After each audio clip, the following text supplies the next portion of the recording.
In Heavenly Places, a devotional by Ellen G. White. Love that is measureless, January 4th. The Lord hath appeared of old unto me, saying, Yea, I have loved thee with an everlasting love. Therefore with loving kindness have I drawn thee. Jeremiah 31, verse 3. Those who know not God cannot by their learning or science find out God. Christ does not try to prove the great mystery, but reveals a love that is beyond measurement. He does not make God's power and greatness the chief theme of his discourses. He speaks of him oftenest as our Father. He desires our minds, weakened by sin, to be encouraged to grasp the idea that God is love.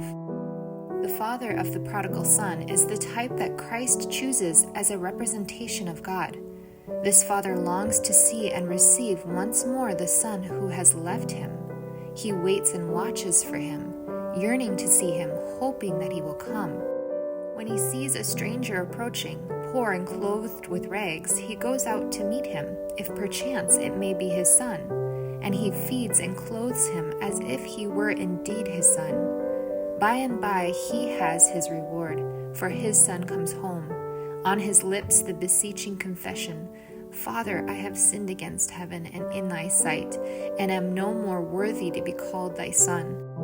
And the father says to the servants, Bring forth the best robe and put it on him, and put a ring on his hand, and shoes on his feet, and bring hither the fatted calf and kill it, and let us eat and be merry.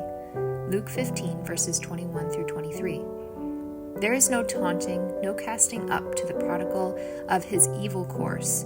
The son feels that the past is forgiven and forgotten, blotted out forever.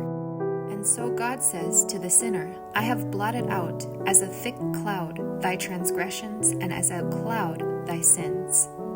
Isaiah 44, verse 22. I will forgive their iniquity, and I will remember their sin no more. Jeremiah 31, verse 34. Heaven is waiting and yearning for the return of the prodigals who have wandered far from the fold.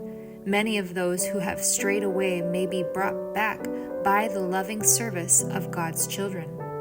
Think of the Father subjecting himself to sorrow, sparing not his own Son, but freely delivering him up for us all. Oh, that we had a better understanding of his love.